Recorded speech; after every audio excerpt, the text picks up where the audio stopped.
Good morning, good afternoon, good evening, everybody. Welcome to this webinar organized by Kline today.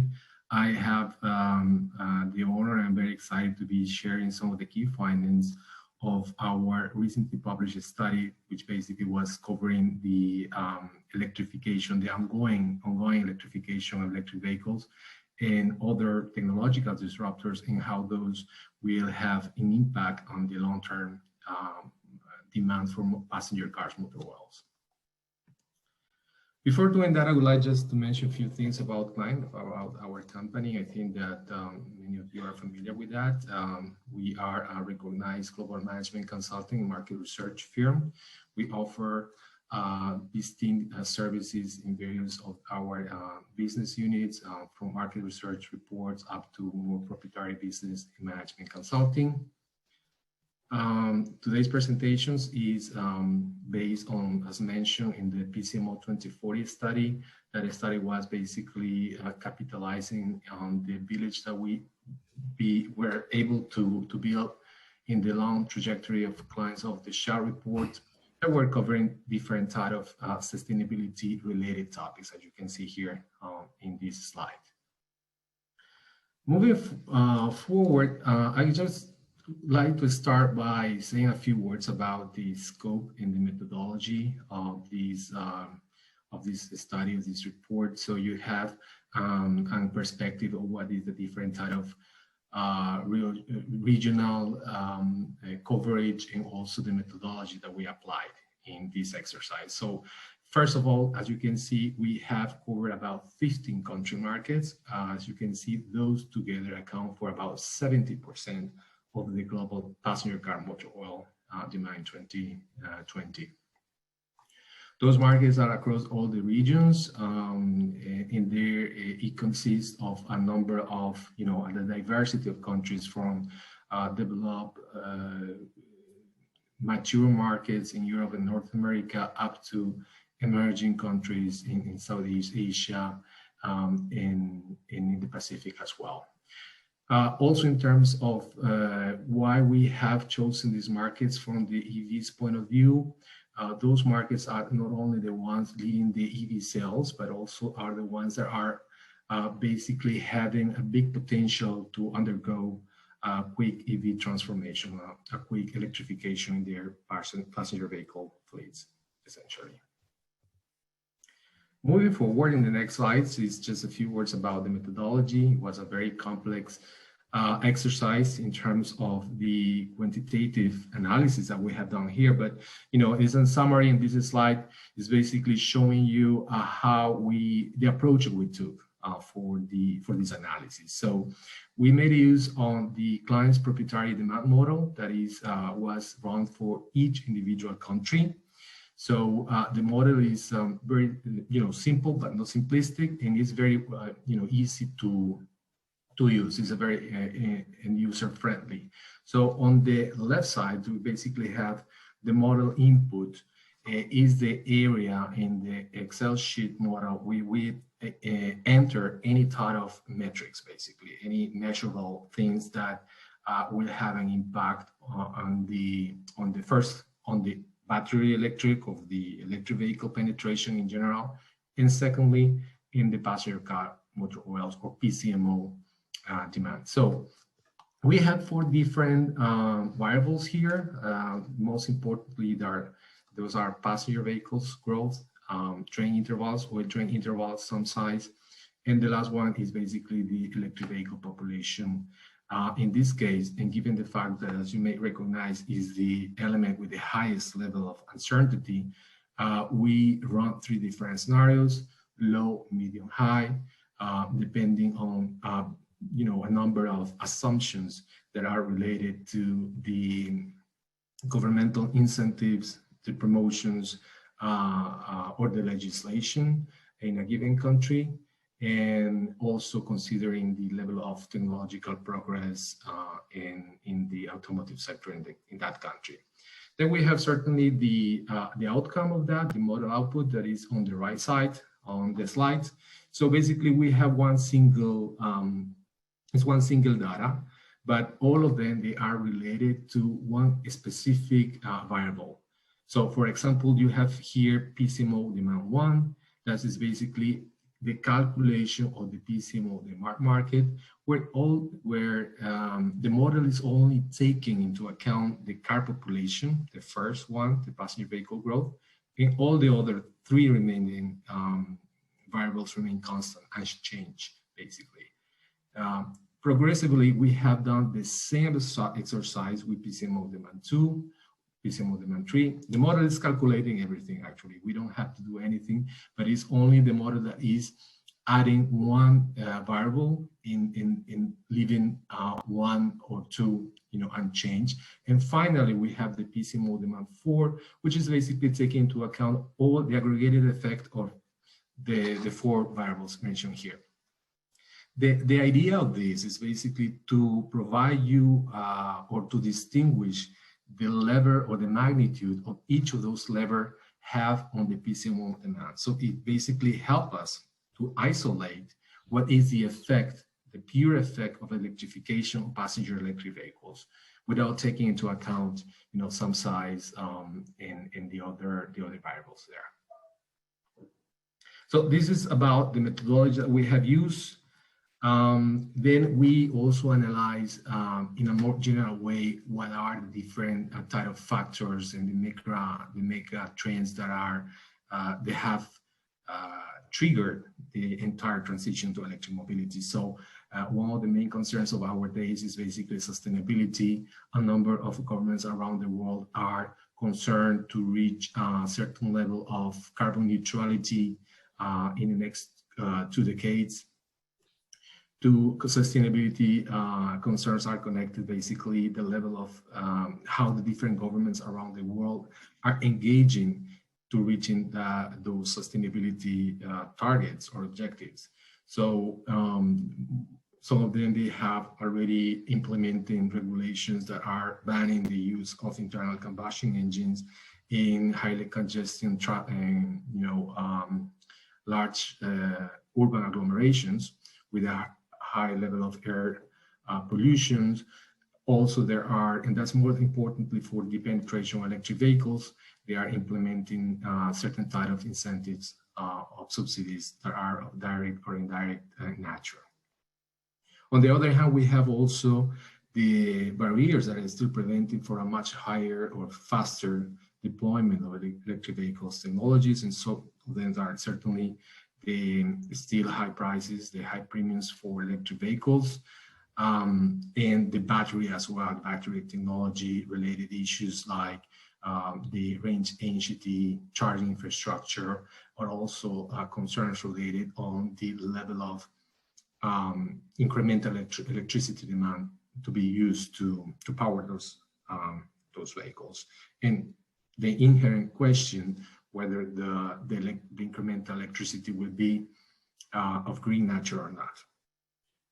So those are the key concerns from a global perspective. Now, you may have some questions about how the electric vehicles were doing during the COVID pandemic. And as you can see in this chart, at least on the right side, you can see that the electric vehicles were very resilient during the pandemic. As a matter of fact, they were reaching sales about 3 million in 2020, which represent an increase of about 45% compared to the previous year.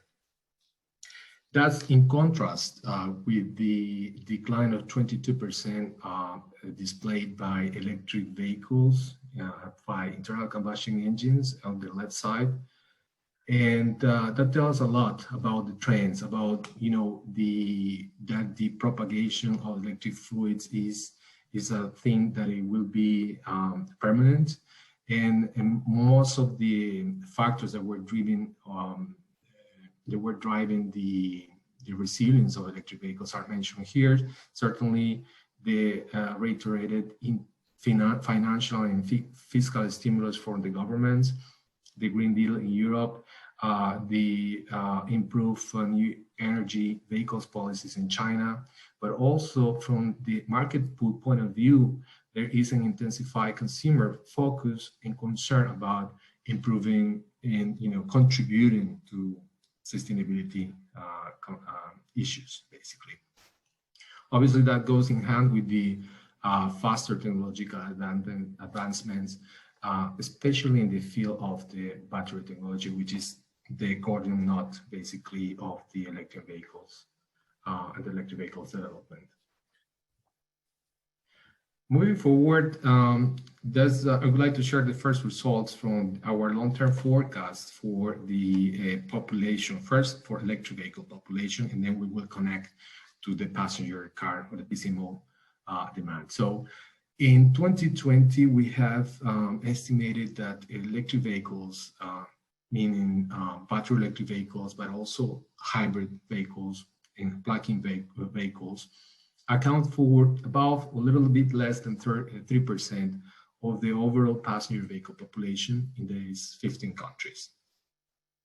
However, by 2040, that share is going to be about 35%. That's our estimate, that about 430 million in the most likely scenario will be vehicles, passenger vehicles with certain level of electrification. And here you see also the countries on the right and the bottom right chart that is basically being led by countries like China and the US.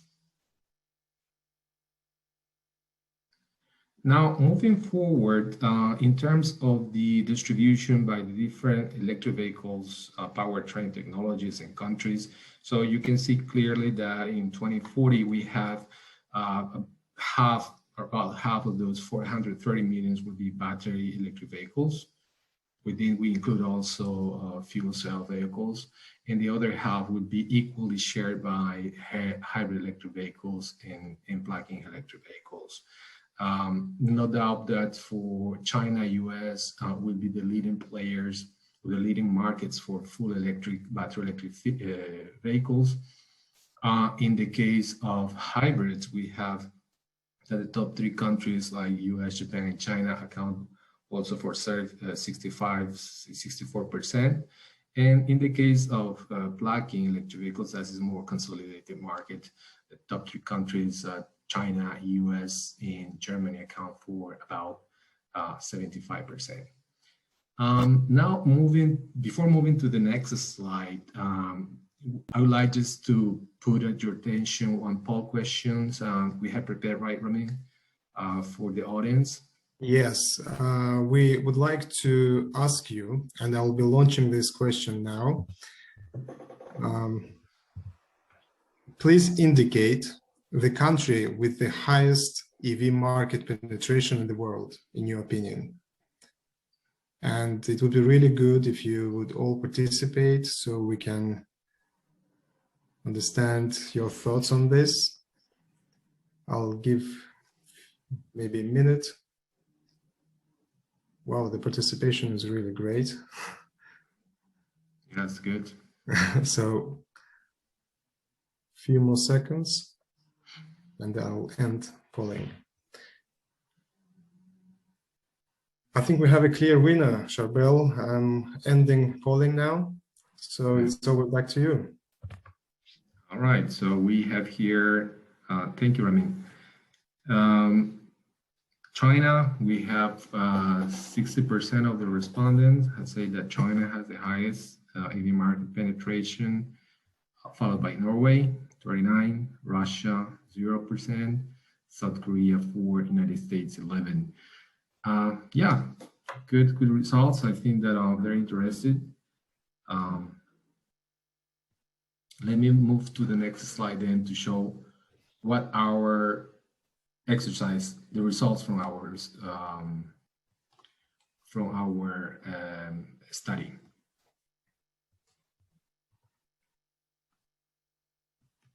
Yeah, here we go. So yes, it's Norway. It's Norway. The country with the highest penetration per capita is in relatively, I would say, a small, mid-sized country in Europe. It has one of the most, I would say, active policies towards sustainability, towards zero carbon footprint. It's in the Nordic Scandinavian country, is a country where there are different type of generous incentives, and with a government that has one of the largest sovereign funds coming from natural resources from gas. So it can afford to provide this level of incentives. So Norway is currently, and is also projected to become almost 100% electric vehicle passenger vehicle market in our forecast. But perhaps in more directional to tell that in our report, we have clubbed in the different countries in different kind of tiers based on the propagation of electric vehicles. So you see that clearly we have 3 different tiers of countries. The ones with the highest, and on the left is basically there are common characteristics that can describe those countries. Basically, smaller size, highly dense countries with generous and very strong commitment for the governments to electrification of the passenger vehicles. On the other side of the spectrum, we have countries with a low penetration of electric vehicles like Mexico, India, Brazil, Russia. There are certain elements of commonalities here, like for example, huge countries that are highly depending of, or they have very rich natural resources, like gas, petroleum, or ethanol, bioethanol, for example. And, electrification of passenger vehicles doesn't seem to the ideal solution for carbon mitigating efforts. And then in the middle, we have a set of countries that, even though they have a very strong commitment, very strong policies to promote the electrification of mobility, of passenger mobility, still there are challenges that are connected to their specific of their territories. And most of them, they are very big territories on continental, like the US or Canada. So those are the 3 kind of tier of countries. Overall, electric vehicles are expected to grow at double digit, about 15%. Battery electric vehicles would be outperforming that, about 20%. And this is basically what is the level of penetration of electric vehicles by countries. Moving forward, and now it's not about the electric vehicles, but what is the implications for the passenger car motor oil, for the PCMO market in the long term. So we analyze this from different angles. One is from the volumetric point of view. And certainly the ongoing transition to electric mobility is implying the elimination of engine oils consumption in BEVs and in fuel cells vehicles as well.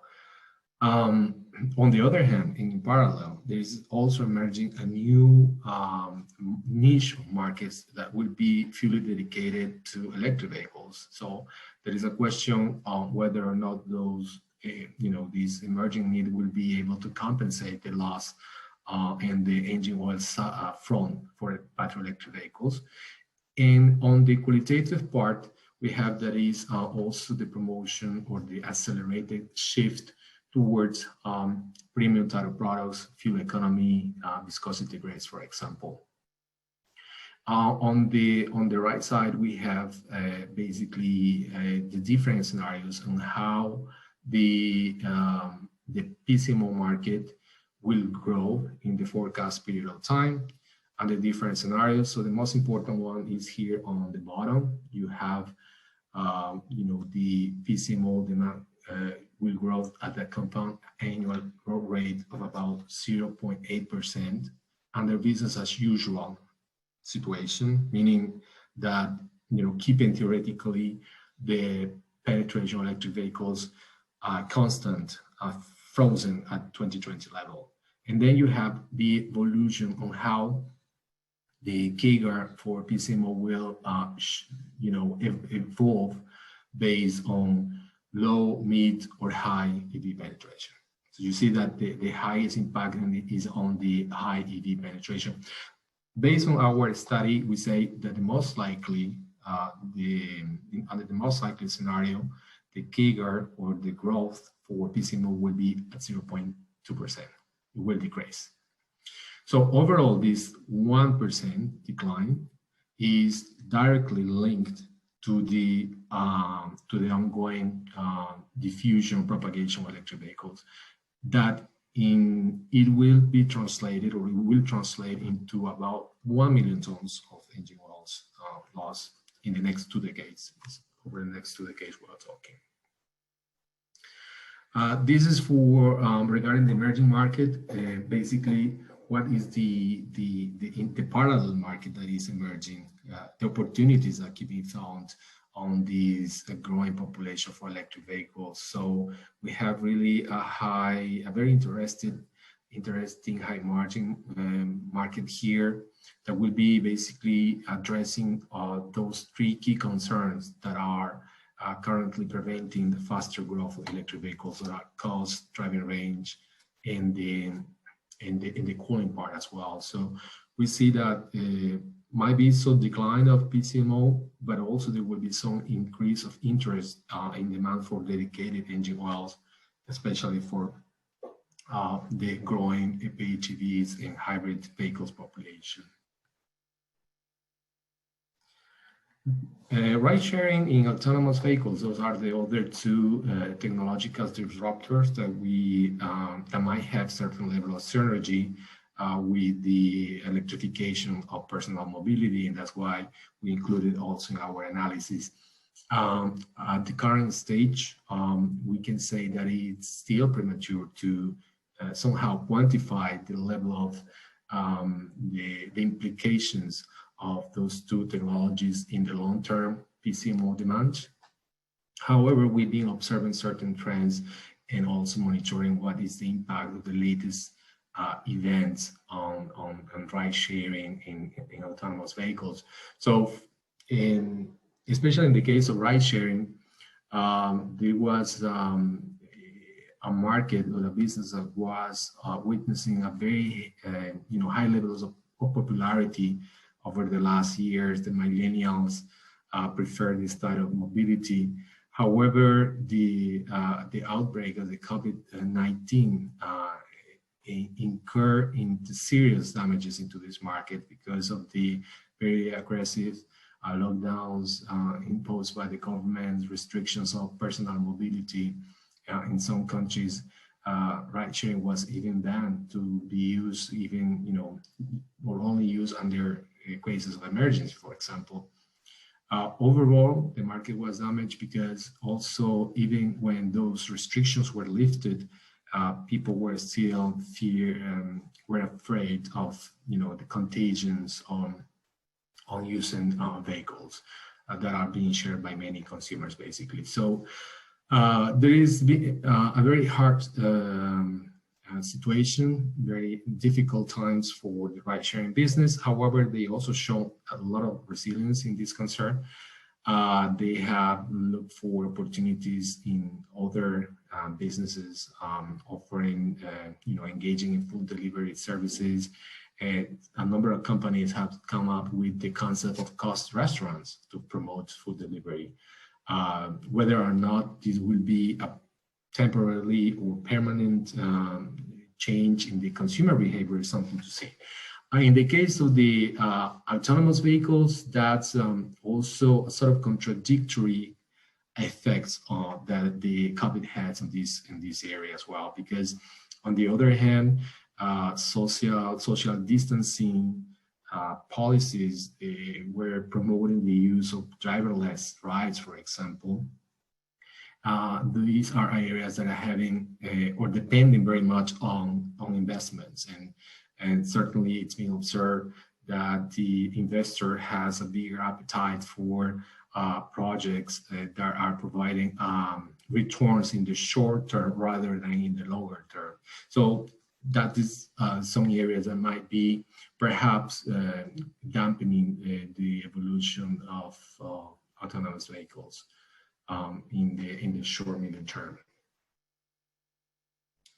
Moving to the next slides, and that's one of the also very interesting one, because actually is not about the pure market numbers, but it's also how the market ecosystem is being shaped by the electrification of the passenger vehicle. So certainly we have here that the electric vehicles will be purely a do-it-for-me market because of the complexity of these powertrains, especially in the case of plug-in electric vehicles that has two motors, the internal combustion and the electric motors. So it's certainly OEM franchise workshops will be the big beneficiary of these trends. Obviously, also engine oils in a hybrid may be changed independent workshops where skilled certified mechanics will be servicing this side of vehicles. There is also a lot of interest on new institutions or organizations offering different type of upgrades in the preparation, the technical skills, in providing certifications for maintenance of electric vehicles. Digitalization is also another technological disruptor. It's also having a lot of synergy with the aftermarket. Online dealerships were already were very popular before the pandemic, and during the pandemic, this business channel became even more prominent.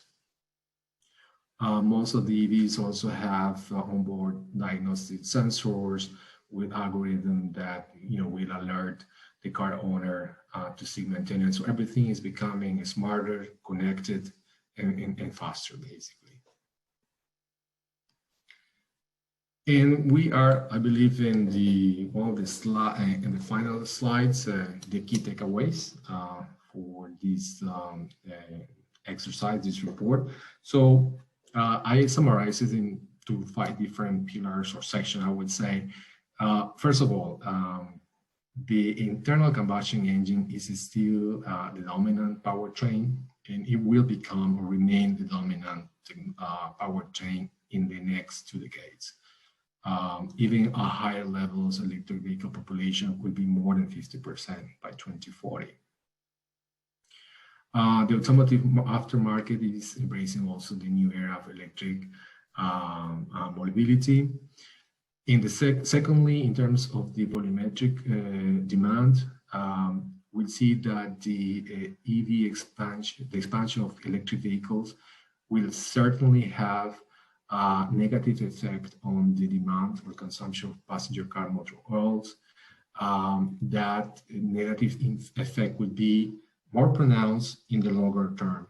We believe that from 2030 and beyond, once the tipping point, the so announced tipping point of electric vehicles will reach, there by 2030, we believe.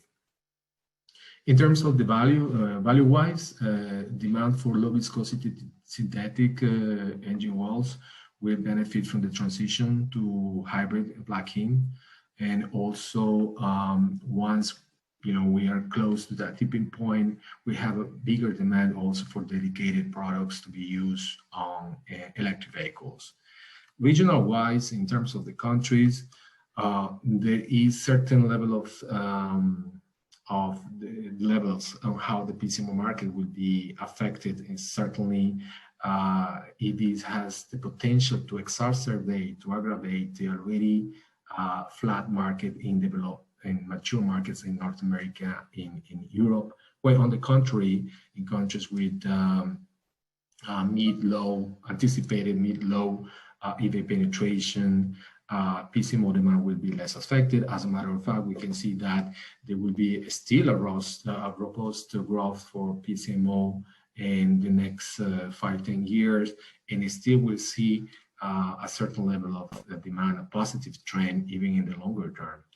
So those are the key takeaways, and I'm happy to answer any of your questions. And thank you very much for the attention. I hope that this presentation was insightful and helpful for you. Thank you. Charbel, thank you very much. That was very, very interesting. And we have a few questions from our audience, actually. So We'll try to answer those quite briefly. So the first question, I'll be reading them out in the way that they were posted. So Yes. the first question is, in the United States, with the rollout of the all-electric Ford F-150, do you see the EV adoption rate in the US increasing at a more rapid rate? Yes, I believe so. When we were wrapping up the conclusions of this global report, the U.S. still was in a period of transition. I think it's more than clear that the U-turn in the U.S. administration towards sustainability related aspects has changed, and certainly environmental considerations, electrification of personal mobility will be one of the priority areas for the new administration. So certainly I believe that the penetration rate will be faster in the US as we anticipated, at least from the overall 4 or 5 years. Thank you. Thank you for that. So the second question, do you look at other factors limiting EV penetration, such as LI availability or limitations in recharging? Right. Limitations in recharging, yes, those are one of the limiting factors. Questions about the lithium-coupled raw materials availability is a concern as well. At a certain level of close to the tipping point, there is not a big actually concern about the lithium, but it can become a concern in the longer term, I believe, when we are talking about the mass adoption of millions and millions of electric vehicles. Perhaps, yeah, that would be something to play into consideration.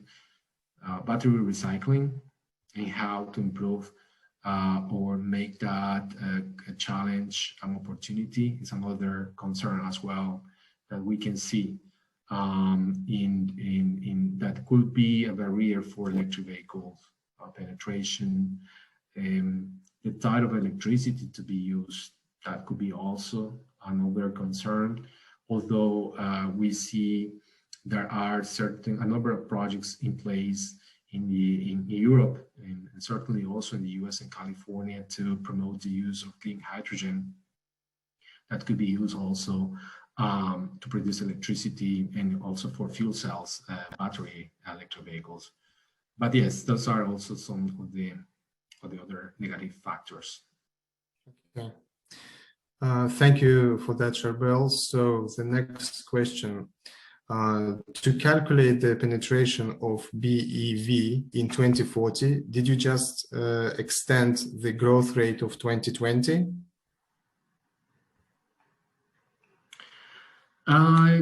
We have the growth rate, and we use mainly the population growth, based on long-term forecast and not taking into account sales.